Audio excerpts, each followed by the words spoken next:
Hello and welcome to The Hero Spouse. I'm Kendra Ruth, here to answer one of your questions about marriage and midlife crisis.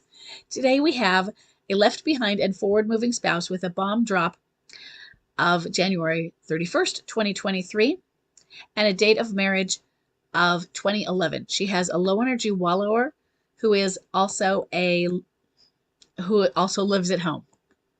She says, excuse me, my MLCer had a casual talk with a specialist at a dinner party who told him he's likely to have ADHD. This person suggested that he make an appointment with a neurologist as soon as possible. And he mentioned, among other things, that ADHD can cause depression. My MLCer was shocked. He was almost in tears. The ADHD description was so accurate to what he has experienced all his life. I was shocked too. Back home, he said he won't go to any doctor. I told him it could be good for him to know if he actually has ADHD and what that might mean for his life. And he said he's not depressed. I answered that depression isn't always about a person laying in bed. It can also look like anger. He agreed that he feels frustrated often. And then we changed the subject. So my question, does it make any difference to MLC and our relationship if he has ADHD? Could ADHD have an influence on his coping skills? First, yes, the coping skills. Yes, it could have a big influence on his coping skills because he might not have learned the proper coping skills. Or maybe, let's say he had wonderful parents who were great at teaching coping skills, but because his way of learning is different, he might not have picked up on or learned them. People might have lost patience with him because his way of learning was different. If he wasn't diagnosed, he may have been the person in class who was disruptive.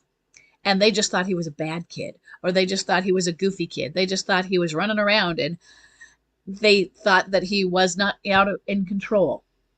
And so not being diagnosed and not getting the help means he might have been labeled and then made to feel that he had something wrong, that he wasn't good, he wasn't smart, all of these different things. Or not. But if he had been diagnosed, he could have been given the therapy and or together the medication that could have given him the focus that he might have needed or the calming from his being hyperactive that he might have needed. ADHD can be about focus, and what usually that means is they have an attention deficit, not able to focus well. But it also can include hyperfocus when you're focused on something that is fascinating to you or interesting to you. So my son is completely into playing with clay, anything that is tactile. He won't hear you. He won't notice that you're walking around him. He will be so focused on that, and he could be focused on it for hours. I was the same way when I was focused on something that I was completely into doing, to the point that my coworkers got used to being able to walk in, say hi, and I didn't say a word, and they finally learned I wasn't being rude. I just didn't even know they were there. And yet I knew I wasn't alone if I needed to turn around and grab something in an emergency. But my hearing wasn't turned off. I just didn't have that awareness until it was necessary because I was so focused on whatever project I was doing. That's the focus part. Then there's the hyperactivity part. So that would be if they run around like a motor. That could have subsided or been reduced as an adult, but maybe noticed more as a child. And you can have one or the other or mixed. So you can be hyperactive, you can have the deficit of attention, or both. Will it affect your relationship? Well, yeah, that would affect your relationship. For one, it affects your personality, how you develop. Oftentimes, people with ADHD, let's go that you didn't get diagnosed, and some of the qualities of ADHD, we think that's who we are. I'm vibrant and I'm vivacious and just out there, and it seems like you're, because of the hyper, so happy and upbeat.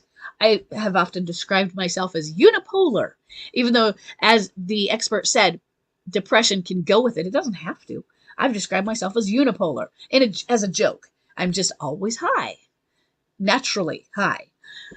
So you might think that's just part of your personality, and then you realize, oh, it's part of this condition, not path. It doesn't have to be a pathology. If so many of us are that way, maybe we were this evolved as a necessary component of people in society.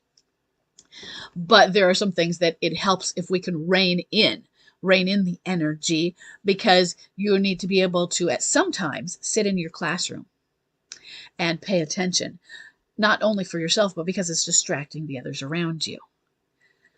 And be it also the hyper focus. Uh-oh, there's an emergency. Let's get through to you. Or the impulsivity. Impulsivity can be a big issue that I'm not sure. I don't have impulsivity. But if it goes with both types, or if it is more with the hyper type, but that impulsivity goes with being MLC. When we think about an MLCer, we think they're a lot of impulsive. So some of the traits that you see in ADHD, you will see in a high energy replayer.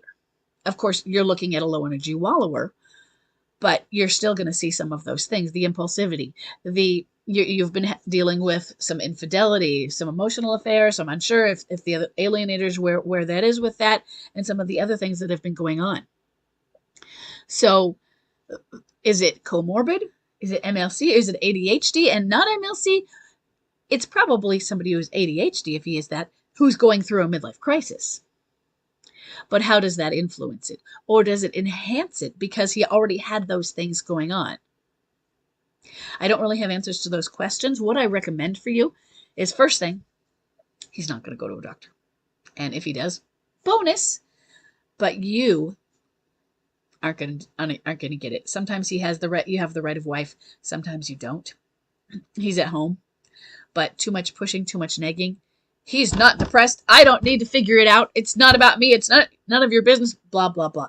You are going to meet with a wall of resistance. It was very interesting for him, but on your own, and don't let him see it, because then she's checking me out secretly, or she's trying to figure me out.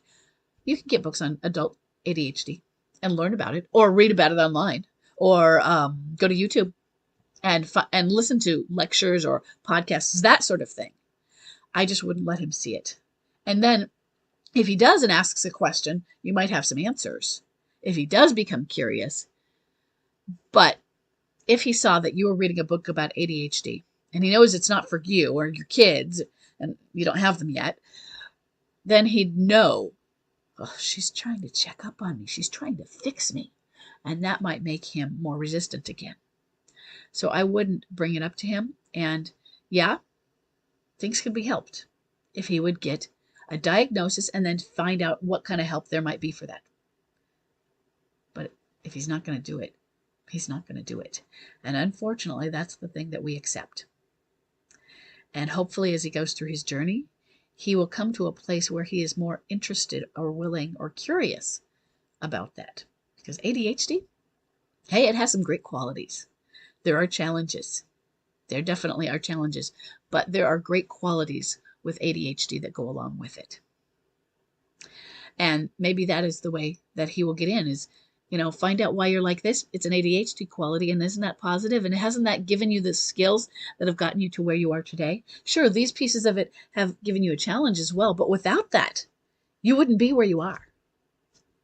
But for your part, learn what you can and accept that he's going to resist going to see a doctor for problems, because I don't have any problems and there's nothing wrong with me.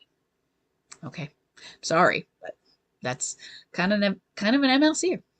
So I hope this is helpful, and I will see everybody in the next question.